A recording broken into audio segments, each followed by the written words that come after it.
Velkommen til en af de skønneste pletter i Danmark. Velkommen til en plet jord, der igennem århundreder har været med til at bære vort gamle lands historie frem gennem skiftende tider. Kalvøen, som vi står på, er virkelig historisk jord. Det beviser den store køkkenmødding, der nu som et fredet minde om Danmarks oldtid ligger lige bagved os. Som vi nu ser ud over den blånende fjord, der glitrer i solens varmende stråler. Sådan har vores forfædre i slægtled efter slægtled skuet ud over den samme dejlighed. Det yndige danske landskab, der altid har været dansk, og som altid skal forblive dansk. Puha, så tungt det sejl dog er. Ja, det var som sætte midgårdsormen at slæbe på. Kan skibsstøjstudlen er blevet pakket ind, så den kan holde varmen sommeren over. Lad os nu få den rullet ud. Så skulle lukke der tager i tossede kreatur.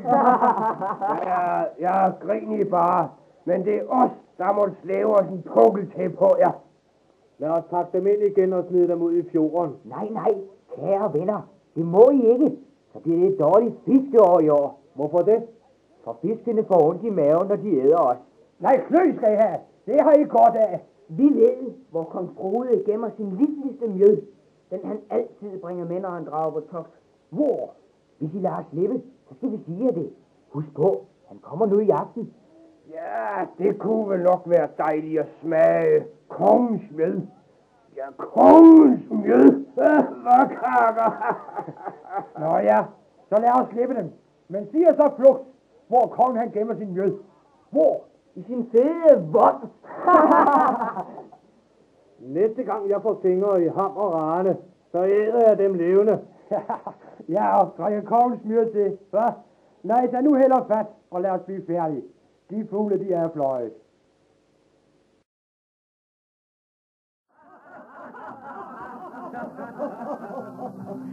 Kong Vermund sad på sin høne så blød, da budskabet kom, at hans fjende var død.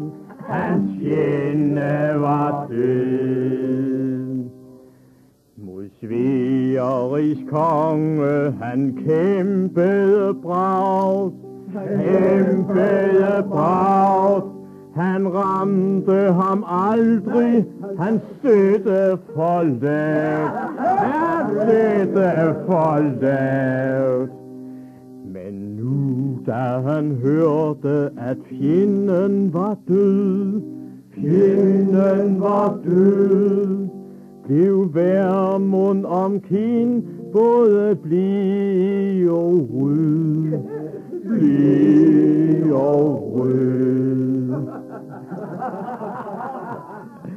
Han havde jo tænkt, nu må Uffe kæmpe.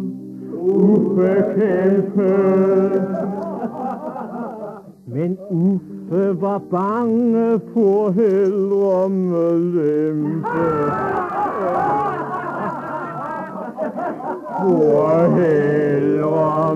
lempe.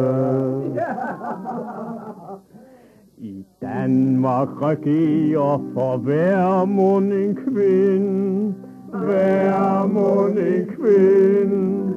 En vølve, der vikler ham ind i sit spind. For Uffe har aldrig blot mælet et ord. Og rører et sværd må han ej for sin mor.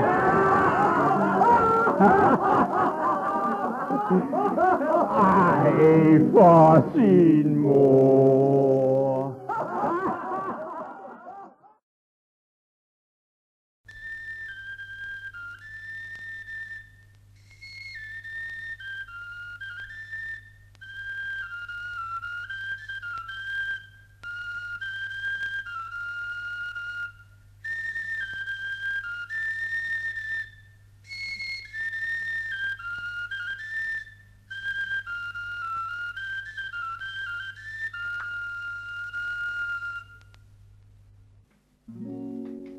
Kong Skjold, det er livets unge søn. Hans smil går som sol over sø.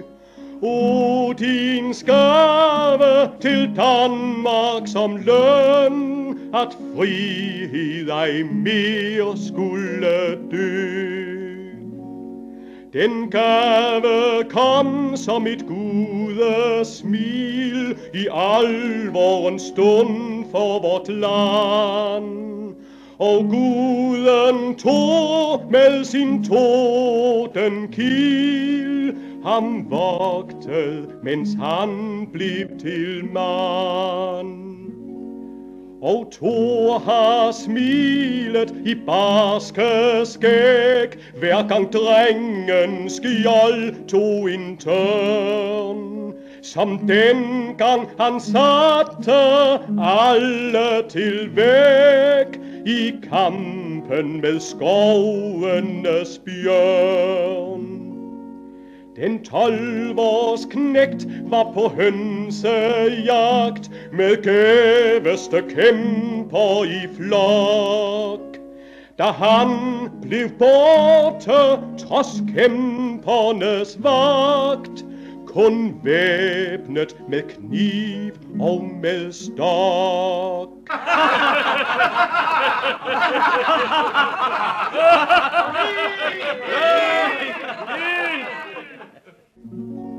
Den grumme bjørn og blod sit gab, og brummet, jeg æder dig knægt. Men Skjold undveg dens knusende lap, og dens overmægtige vægt. Han listede om bag dens brede ryg, og slyngede sit bælte om liv på bjørnen, hvis brummen blev farlig og styg.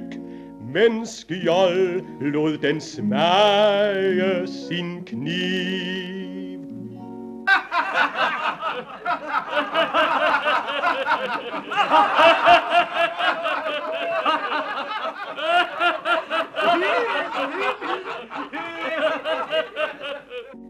Da kæmperne kom i det samme nu, sad Skjold på sin fjende og sang. Den grumme bjørn var ej kommet i hu, en kniv volder, natten bliver lang. Og Skjold blev hyldet den hele dag, da han kom med kæmperne hjem. Men Helga gav ham det glatte leg. Var det Skjold, der skulle passe på dem?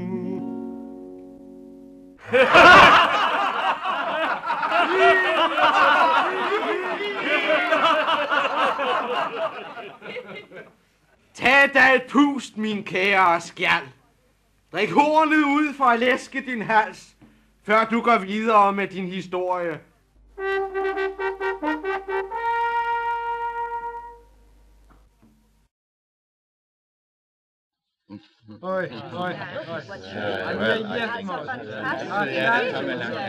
Very, very realistic, of course. Guck mal die schönen Bilder. Das ist wie in einer Naturlandschaft. Das ist ganz fantastisch mit diesen Bauten. Oh, mais c'est charmant, c'est très intéressant. On se croirait au musée Grépin. Anything like that before in my life. I think it's a very good show, actually. Nej, har I set, hun laver mel? Nej, hvor må det være svært. Ladies and gentlemen, meine Damen und Herren, mesdames et messieurs, mine damer og herrer, så er vi kommet til dagens sidste museumsbesøg. Vikingemuseet i Frederikssund. Her, hvor vi nu er, har der levet mennesker i årtusinder. Det viser køkkenmødingerne, som er blevet gravet ud cirka 50 meter fra, hvor vi nu står.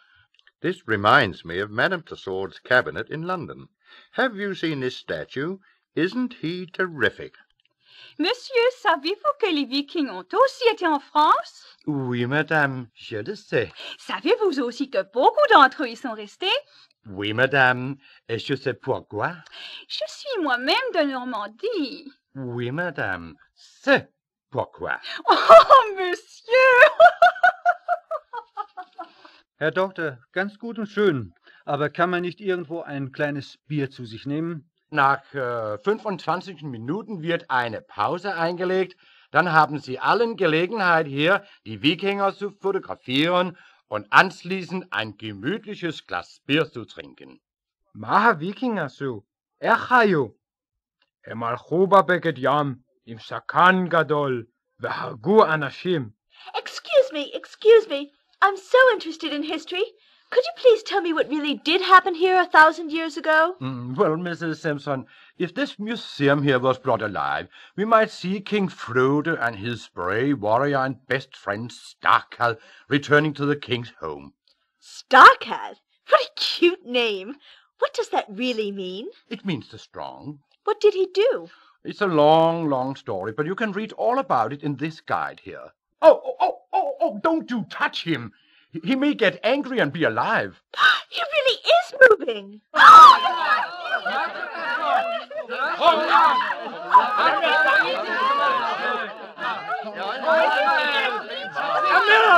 miracle! We do everything for the tourists.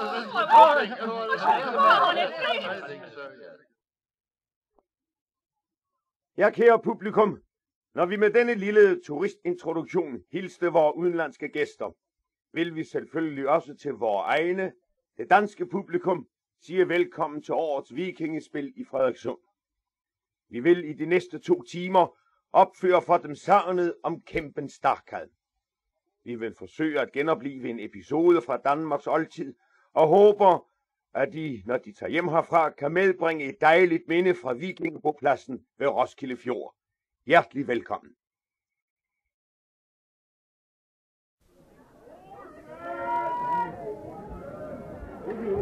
Op med det spektakel! Sig stille derhenne, det er et seriøst nummer.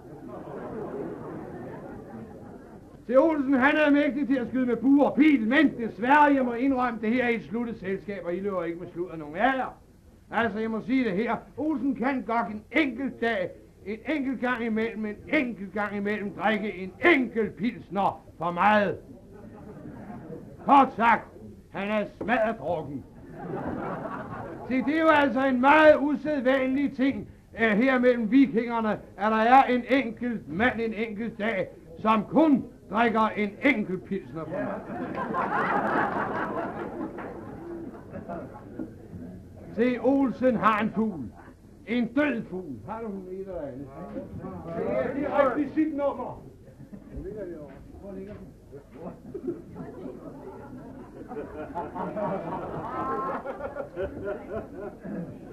En abe. Dansk udskænkning til den dame. Øjeblikkeligt. Ja, det må hun have, når hun siger, at det her er en abe. Det er en abe, jeg vil ikke have mere at drikke. Se, Olsen har en fugl, en meget død fugl. Nu tager vi bare den her, fordi vi ikke har nogen fugl. Den er så død ved det, at han skyder den hver aften. Se, en aften stod Olsen derhenne, lige der på hjørnet. Kan du ikke flytte luren?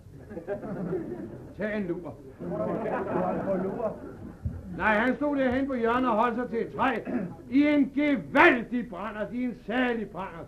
Og derfor ville nogle af hans venner lave en lille spøj med ham.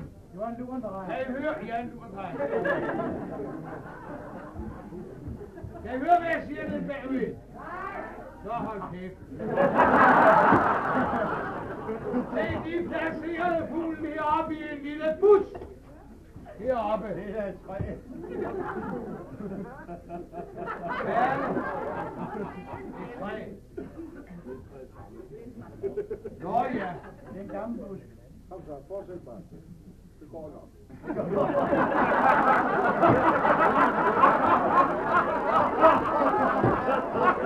Tak for hjælp til det.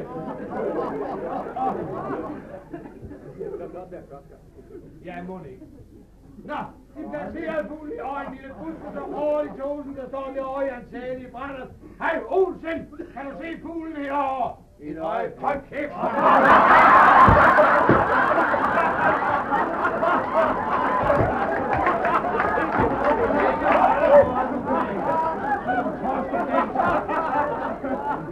Når jeg så godt til, at vi 30 år her i taflet, at han først skal komme med den i anden omgang. Så kommer kval med den hver gang i første omgang. Et øjeblik. Kan du ikke se komikken, hvor dufter, hvis jeg ikke siger det først i kvej? Og her står der Olsen i hans sale i brændert. Selvfølgelig kan jeg da se fuglen derovre.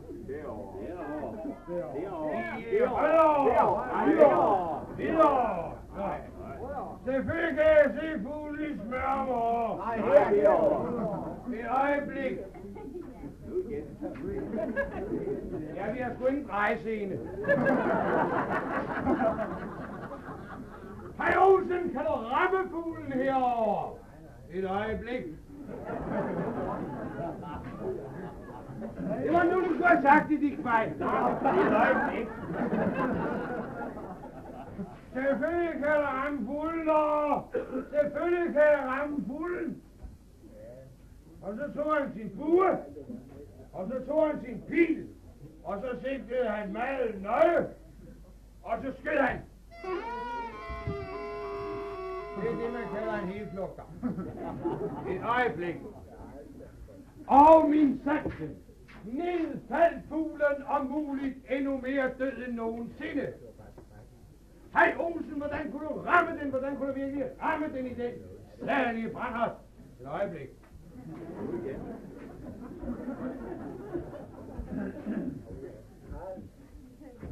Jo, det var da mægtig meget let at ramme fuglen. For jeg skød bare ind i hele flokken.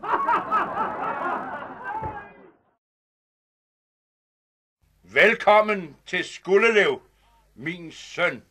Tak, Harald Gormsen, for din smukke hilsen. Din velkomst er en fader værdig. Så værdig, som dit sønnesind fortjener, Svend. Om sønnesind du ej skal tale. Du har mig aldrig skænket sønnekår. Det var din fosterfars skyld. Han gjorde dig til Odins søn. Han rejste nidstang på min gård. Palnatoke skabte hadet. Ti, Harald. Ingen onde ord skal lyde her om Palnatoke. Vel den største kæmpe Danmark nogen tid har set. Han har lært mig skjold og sværd at føre. En ting kun har gjort, han er i stævnen står på dette skib. Asatro og kristen tro kun slet forliges. Det var alt på høje tid, du gik af Asalunden ud. Ser du ret? Du faldet er i snedig snare. Ret, jeg ser, at Harald er en gammel mand, der ikke stoler på sin kraft i ærligt slag. Når viking lægger sig som ræv på rov, der ved man klart, at hans tid er snarligt omme. Det vil morgendagen vise. Ræv, du kalder mig. Der skal du føle rævens tænder i din ryg. Ryggen min bliver svær at finde. Jeg skal vise dig mit bryst, så lejers børn skal sørge. Et sidste forslag giver jeg dig, Svend. Læg dine våben ind på stranden. Saml dine folk på 4 snækker og drag bort med fred. En sådan fred var sikkert skøn, kong Harald. Men kun for skræmmet mand. Et sidste forslag jeg der giver. Giv halvpart i riget. Skænk mig fadernavn. Det er min ret som kongesøn. Så længe Harald lever, gælder kun ét kongenavn. Sejl bort fra kysten. Vi ses igen ved solens stråler. Så har du valgt din egen bane. Lad våbnene tale. Stranden her skal vidne til sene tider om Harald Gormsens død.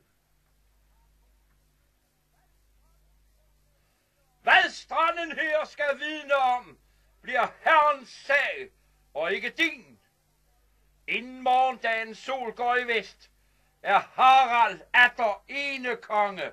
Jeg tænker ej, du aftensolen ser, kong Blåtand.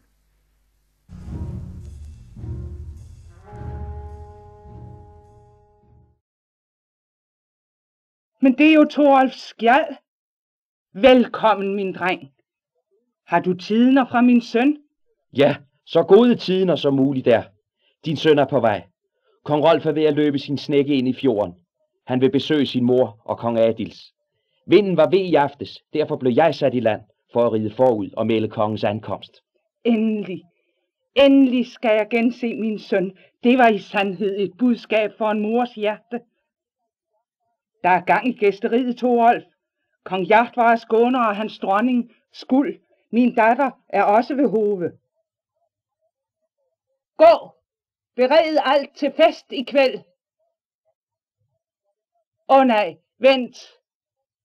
Jeg vil først tale med min husbond. Thorolf, jeg har savnet din stemme, dine kvad. Når jeg hører dig synge, er mine tanker i Lejregård. Kong Rolf og hans kæmper med bliden bøger står fjorden ind. Med hilsen fra Danmark til Sveriges land for sagte vind. Snart skal i højsalen krusene fyldes. Snart skal i højsalen kongerne hyldes. Når heltene mødes med helte.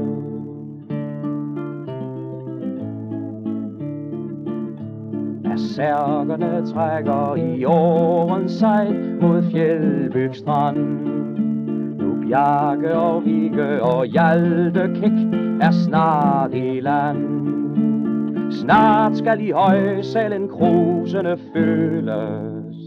Snart skal i højsalen kongerne hyldes. Når heltene mødes med helte.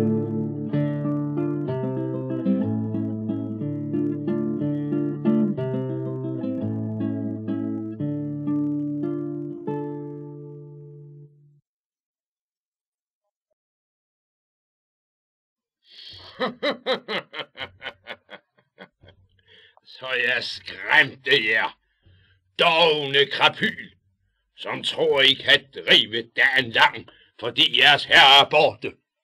Pisk! Skulle I have den hele dag, om det stod til mig? Tilgiv, herre, disse gode folk. Det var mig, der lokkede dem fra deres arbejde med min sang. Vent til du bliver spurgt, du brægende stodder. Hvem har bedt dig indenfor på disse kanter? Fra Hedenold en god og gammel skik det var, at byde vandringsmand til bords. Og Vendel, som er herre her på denne gård, har altid viselin fuldt det ord. Der fik du den, du rimsmed for din skryden. Den eneste måde, jeg kan rime på, er at give dig en af samme slags, hvorfra den første kom. Hold inde, Vinge! Her er du ej, herre. Din bror, vor tabre kongevej, synes om, at Haldur Skjald, som altid er en velset gæst på disse kanter, bliver handlet ilde med. Hvor våger du at tale så til mig?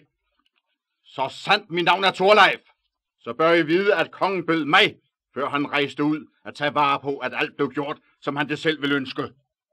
Pak jer bort i kravl! Forsvind! Til helgen bort med jer i pak! Du bliver Haldur Skjald, om du der ønsker det. Hvad siger du? Jeg sagde just, hvad du hørte. Og trækker du dit sværd mod mig, så bør du vide, at jeg er i kongens sted.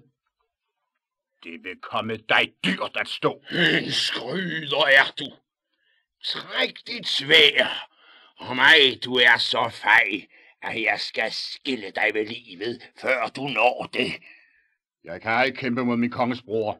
Men tænk dig om en gang, før du slår til. Kryster! Fejusling!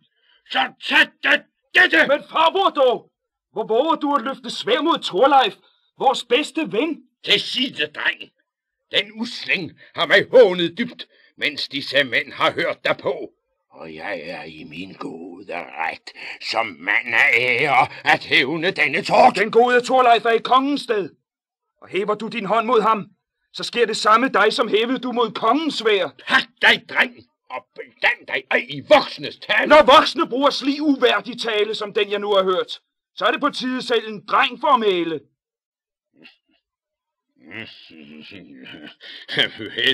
Vel talt, min kære Amled. Du er en brodersøn, jeg er taknemmelig for. Og du, min brave høvding Thorleif, du kan forstå en spøg, det ved jeg vel. Et langt liv har lært mig, at det er klog mands sag at sigte spøg for alvor i det rette øjeblik, og at vide, hvilket øjeblik, der er det rette. Og er man kun en dreng, men ved, når øjeblikket er det rette, så er det muligt, man med tiden får det lange liv og bliver til mand. Hvad hilset, Haldur Skjald? Tak. Jeg glemte rent, da jeg kom hid at bede Thorleif fra min mor at sende dig til hende. Kan hende nu I begge to vil følge mig til hendes kammer? Vi lægger planer nu for fars hjemkomst. Kom begge to.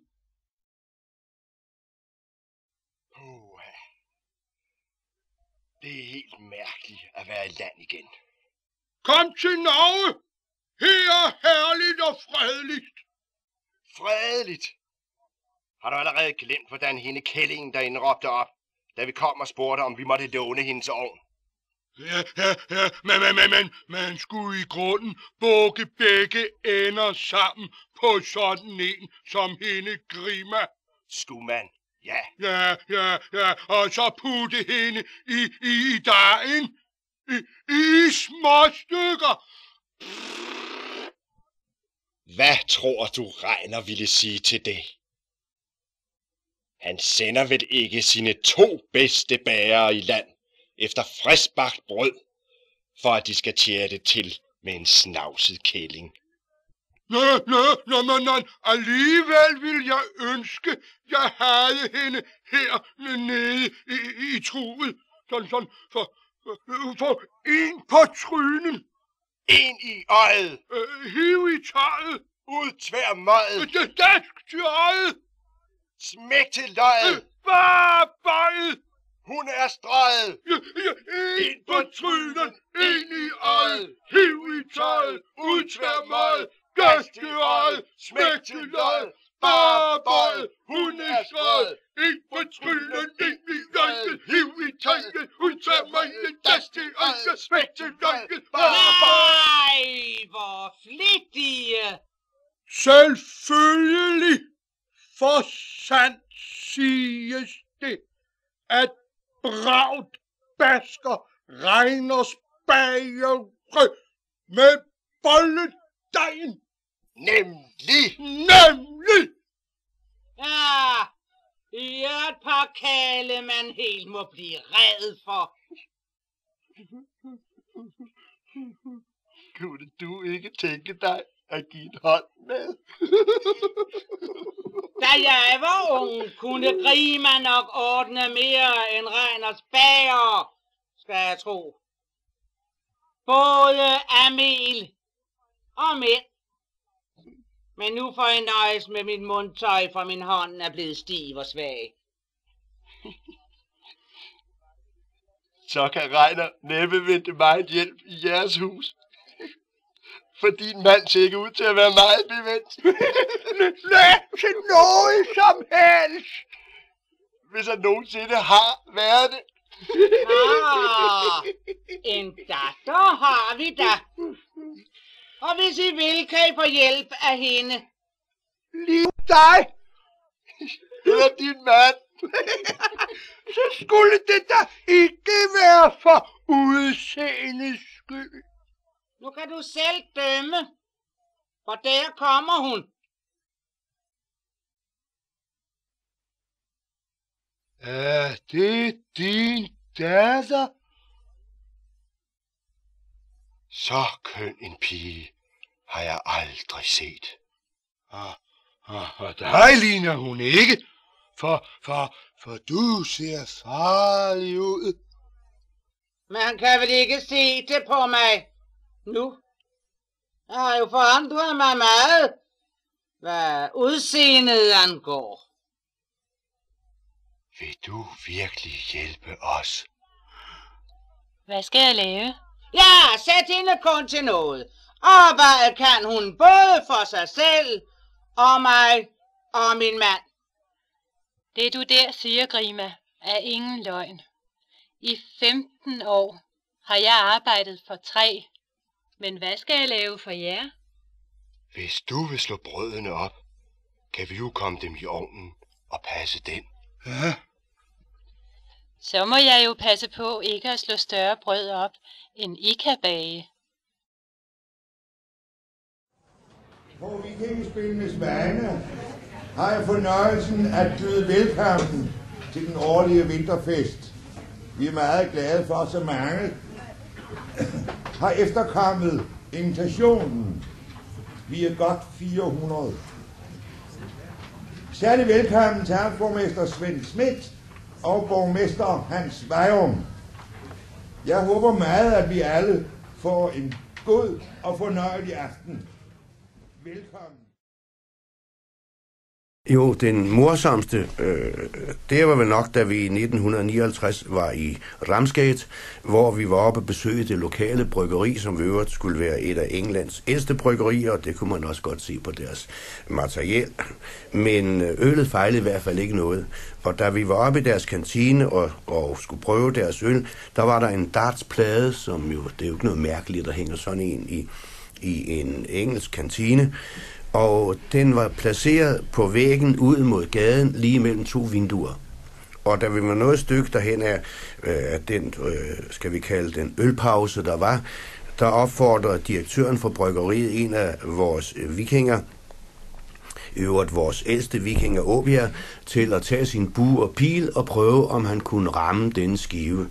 Og Åbjerg havde ikke holdt sig tilbage med hensyn til øllet, så da han tog sin bue og pil, der var der en hel del af os, der var nervøs for trafikken ude på gaden. Men Åbjerg, han, som Svend Arpe tidligere har fortalt en historie om, han skød ind i hele flokken og ramte lige midt i skiven. Og så kommer det morsomme nemlig, det var, at det ved næste gang kom til England og var oppe i den samme kantine, der hang den dartskive, der stadigvæk pilen sad i, og ned under, der var en sølvplade sat ind med en inskription, at det var en hilsen fra Vikingespillenes besøg i 1959. Det var meget fint. Hvad siger lovsigemanden og hans mange koner? Hvad hjælper det at tage den ældste for den yngste? Gør det mindre ondt. Hvad siger loven? At ingen skal give sig under liden, uden egen vilje dertil. Det afgør heller ikke sagen. De vil jo begge. Min tid er kort. Gunlød da. Hvem af dem skal det være? Den ældste med det smukke skæg? Eller lillebror med den bare hage? Valget er dit. Jeg kan ingen give dig. Den ældste eller yngste? Hvor er dit hjerte? Lad mig beholde mine børn! Vælg! Jeg beder dig, Stig. Du ydmyger dig forgæves. Hvor længe vil I se på det her? Hvis der er glo til guderne, kommer jeg til hjælp. Hvad skal vi finde os i det her for?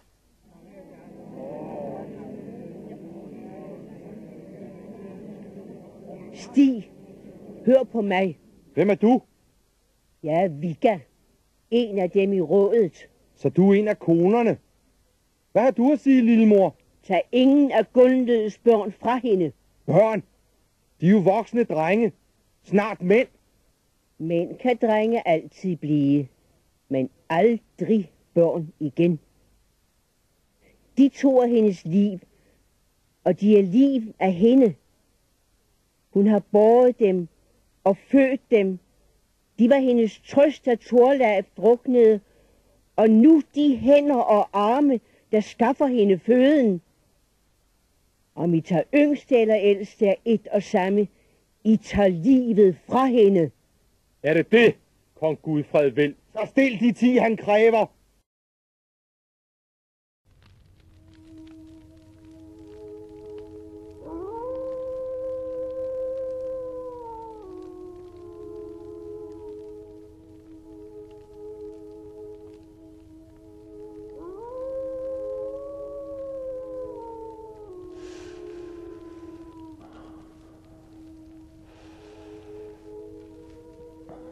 Aftenen er kold, Audun.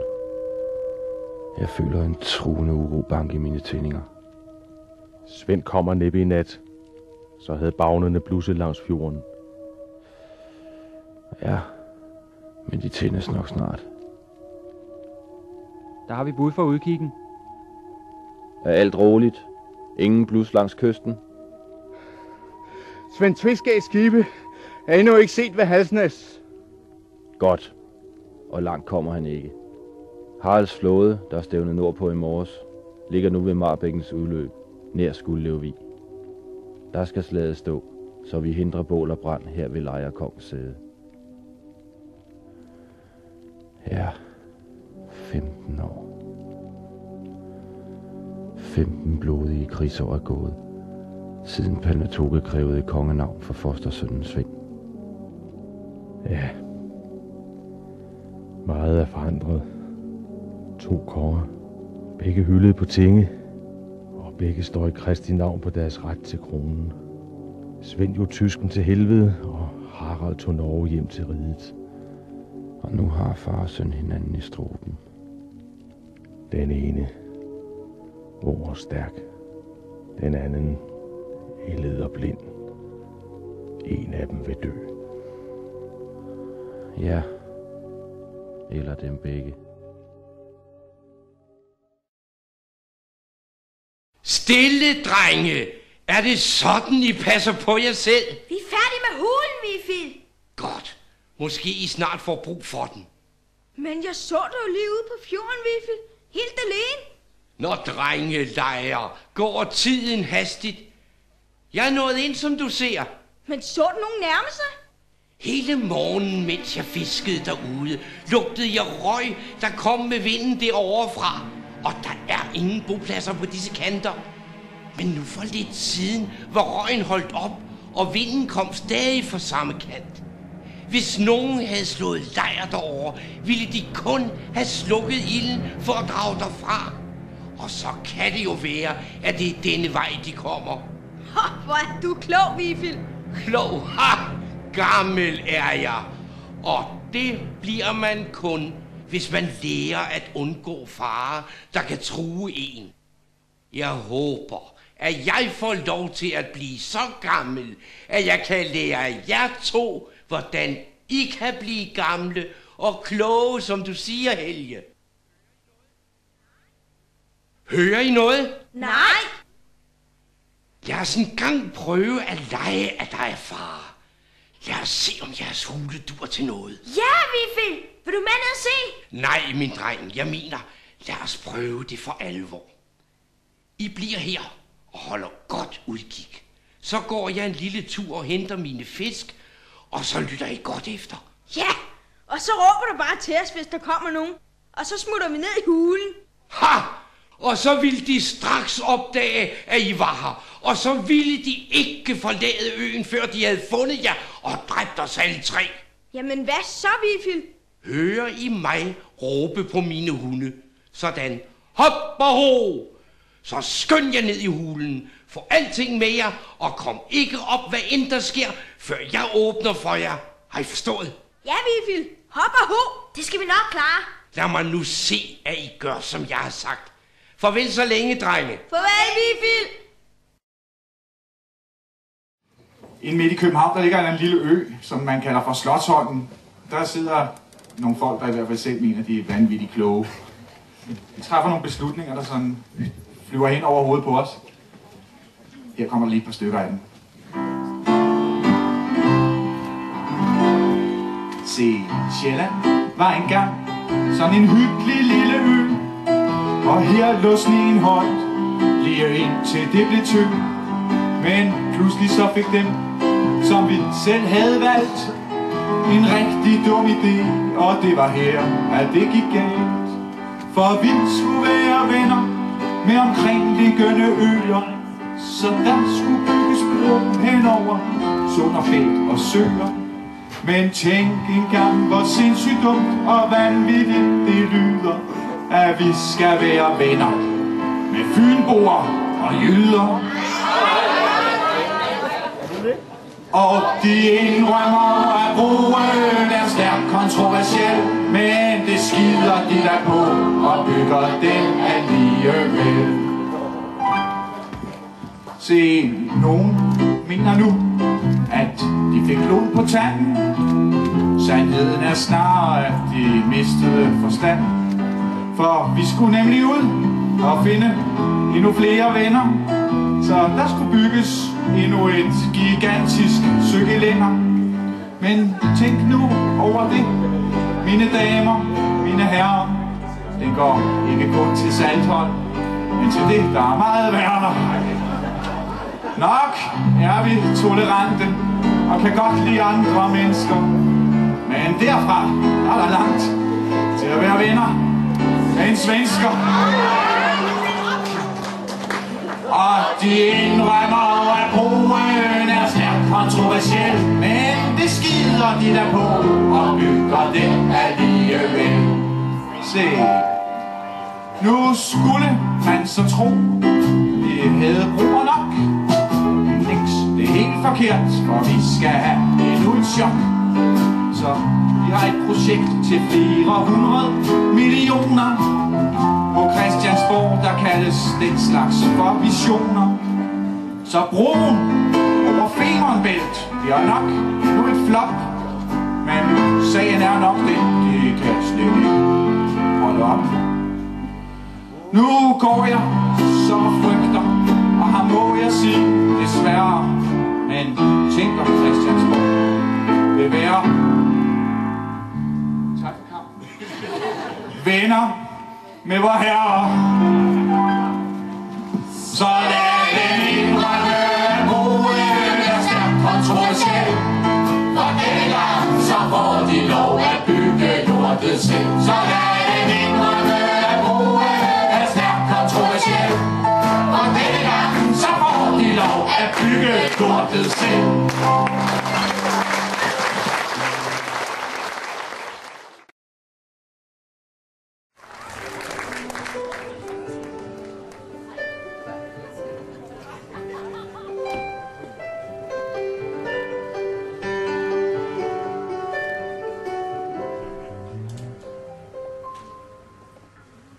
Alting blev så tomt den dag du gik din vej. Ja, jeg ved godt, at jeg var lidt hård mod dig. Derfor skal du vide, jeg stolede på dit ord. Ja, du forstod vel knap nok, hvad det egentlig var, du gjorde. Jeg håber, vi kan ses igen og gøre alting godt. Jeg tror, vi tager et omkvæd, før det bliver de rene snart. Jeg har sat lys på bordet, og jeg har lavet mad. Med dine kogekunster er han nærmest lige glad. Og jeg vil lytte til dig og forstå dig ligesom før. Forstå ham kan du ikke, du er jo dummere end en dør. Jeg håber vi kan prøve bare en gang til, for hun er håbløs bagud med husleje og el. Så kom tilbage til mig, du er mit halve liv. Jeg tror jeg hørte galt her, eller er hun stand og stiv?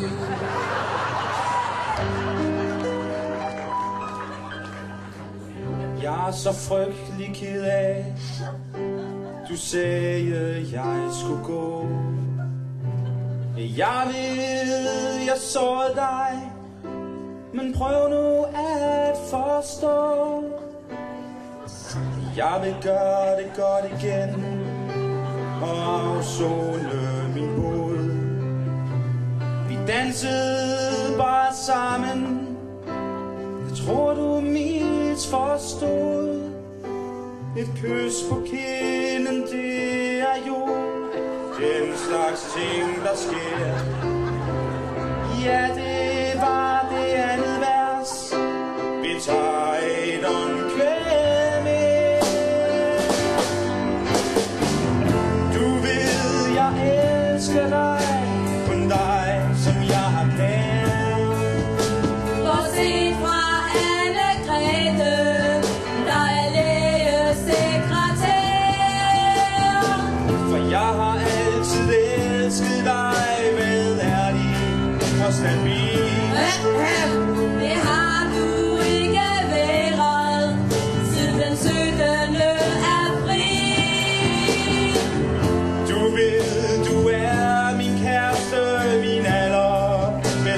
igen.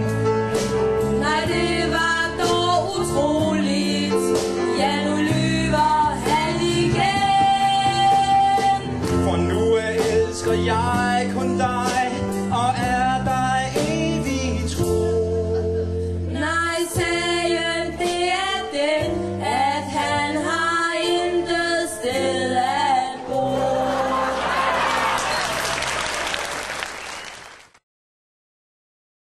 Hej, trælle! Ja! Vågn eller slummer! Yes! Red han folk fra den dybeste kummer. Ja. Spring ud! Nej! De skal have indbase. Ja, for helvede, dem deroppe på pladsen, de skal også have noget. Ja, de er også flot. Hej, trælle!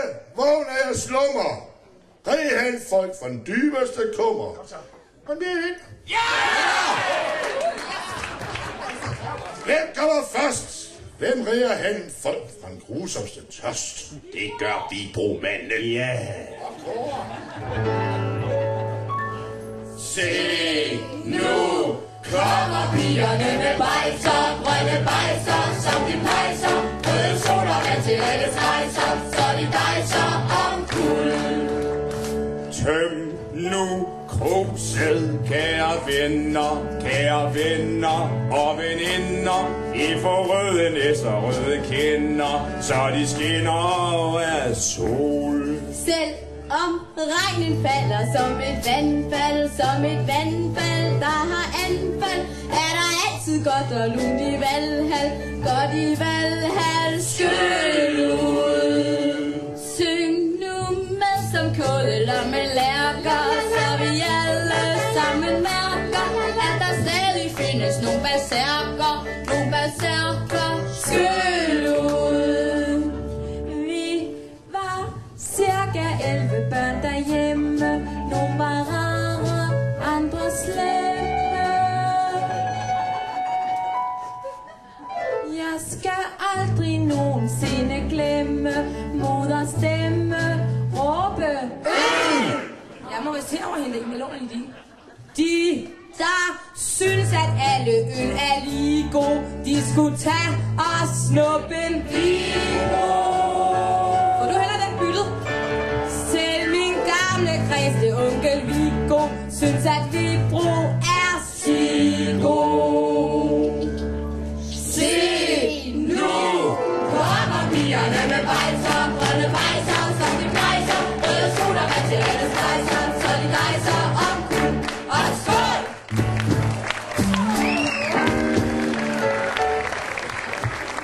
Mine damer og herrer, der bliver nu en ganske kort pause, hvor vi får lidt luft ind og eventuelt lidt vand ud.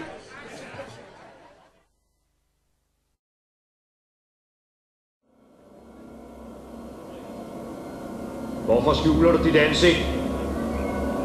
Sig mig, hvem du er, før vi kæmper. Stå foran Sigurd af løsungernes æg. Dragen Fafners banemand.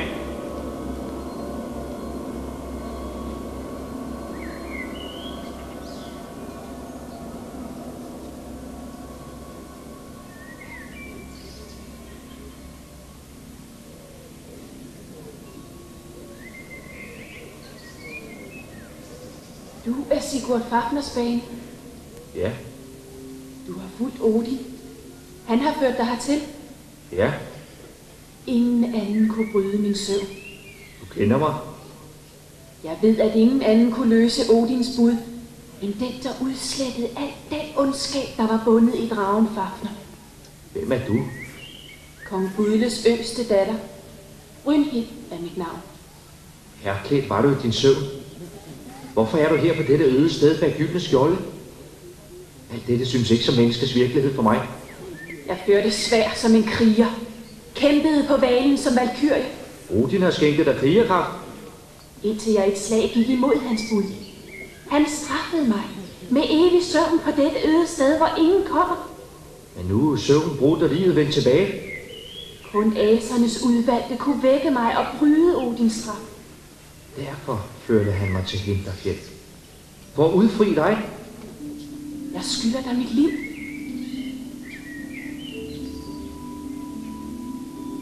Hvad føler du, Sigurd? Sig mig, hvad du føler. Blod banker i dine hænder. Din liv stråler gennem mine arme og fylder mit hjerte. Løfter mig op på lydløse svanevinger, højt over al tvivl og alle spørgsmål. Jeg stiger mod solen og lyset. Aldrig har jeg følt livet så brændende som nu. Som bølgernes brus i havet, eller himlens stjerner føles mit hjerte. En frihed så stor, en afgrund så dyb, at det svimler for mig. Hold om mig.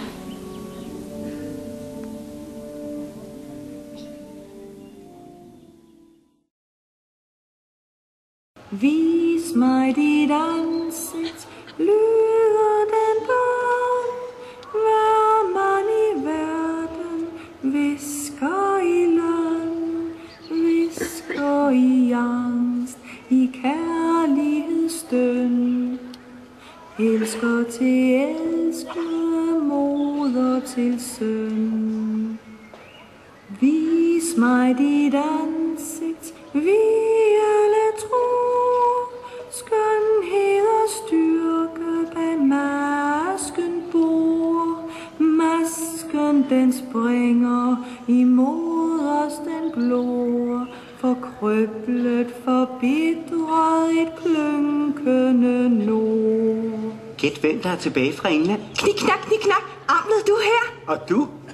Højt skrabbede Odins ravnaler som død på færden. Og de talte sandt, men fingens stik var forgæves.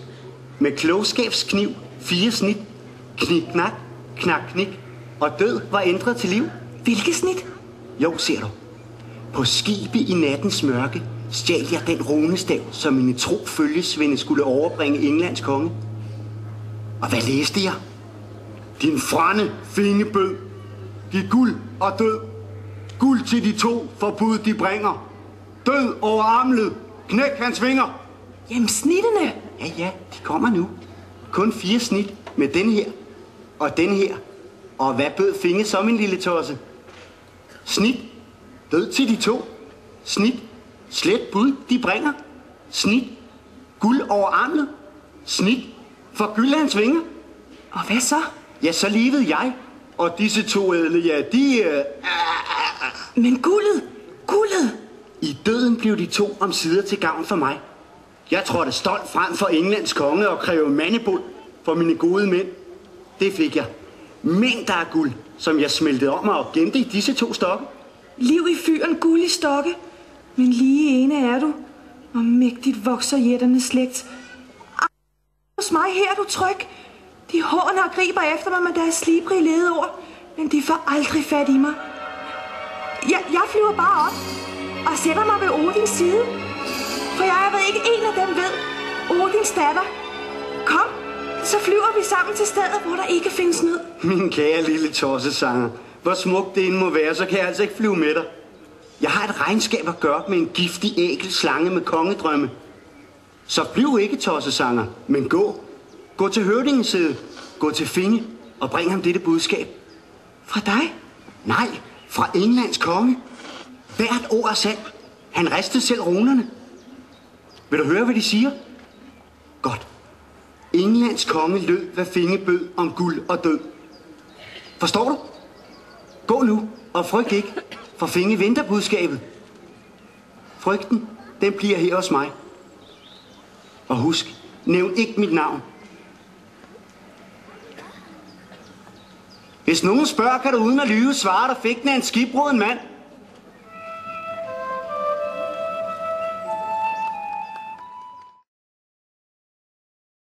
Død og lemlæstelse. Lemlæstelse og død. Død og lemlæstelse.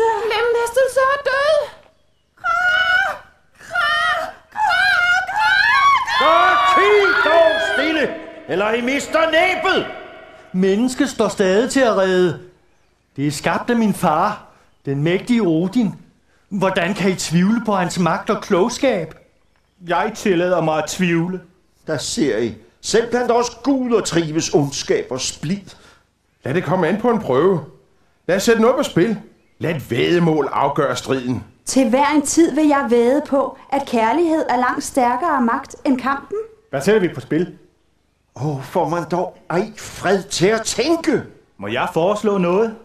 Det er sikkert grimt, som dig selv. Vinder kærligheden over menneskenes ondskab, vil vi alle bøje os i støvet for Odins så svært omtalte visdom. Men fortsætter mennesket, som det er begyndt, lader vi det herefter sejle i egen sø. At væde om menneskets skæbne er både hjerteløst og grumt. Frygter Odin, at kraften i hans forhen så stærke arm er blevet mølleætter svag? Ti du snylter på guders gunst, og hør i stedet, hvad jeg har bestemt. Vi sender et bud til menneskene ned. En gud? Ikke tyr. Kun en tåbe påkalder tyr, når mennesker skal forliges. Nej, vi sender et barn. Et barn, menneskene kan tage vare på. Et barn, som kan vokse op, forsynet med gaver for os, og lære dem, hvad der med mennesket var vor agt. Vil du lade barnet vandre over broen Bifrost til jorden? Den bro, menneskene har valgt at kalde for regnbuen? Nej, spæd skal barnet være. En nyfødt, som mig endnu kan vandre, som ligger nøgen på skib, som din far, Njord, vil bære over havet til sikker kyst. Jeg modsætter mig denne indgriben. Man skal ikke mænge sig med menneskene. Lad dem få den skæbne, de har fortjent. Jeg er enig med Thor. Det bliver, som jeg vil. Vil I vide om menneskets skæbne, skal første hjælpes på vej. Hver skal I derfor skænke barnet en gave. Et gode kys på dets pande. En gave, barnet kan tage med sig på rejsen. Hvad vil du, Balder, skænke drengen? For en dreng skal det være. Jeg skænker ham retfærdighedens nådegave, så han retfærdigt og vist kan udrede trådene i uløselige sager. Og du, min kære Freja? Kærlighed til en kvinde dernede i Daneriget, og evnen til at gøre hende glad. Så skænker jeg ham regnen og solskinnet, så markens grøder kan vokse. Og du, Thor? Jeg er imod din beslutning. Men da du er klogere end jeg, bøjer jeg mig. Jeg skænker ham mod og styrke, så han kan vinde den ulige kamp over menneskets dårskab. Den gave tjener dig til ære. Sig du må så, Tyr, hvilken gave du agter at skænke ham. Hvad hjælper kræfter og mod, om ikke kampen den vindes? Jeg giver ham sejren, så længe tvivlen ikke tager bo i hans krop. Og Loke, hvilken gave vil du give barnet på vej? Alle de gaver, I gav, vil gøre ham kampen for let. At grisens særimner skal hans krop derfor skæres. Halvt gris, halvt menneske skal han være. Din gave var grim, men står ikke i min magt til at ændre. Du spørger ikke mig, din hustru, hvilken gave jeg har ham at skænke. Tilgiv mig, du min evighedsledsagerinde. Giv ham en gave så smuk som dit hjerte. Ej, heller jeg evner Lokes gave at slette. Men når han når skældsår alder, skal forbandelsen hæves, om hans hjerte er rent og fyldt af kærlighedslængsler. Nå, lad os nu ikke kives længere. Lad os skænke menneskene dernede vort offer i håbet om fred.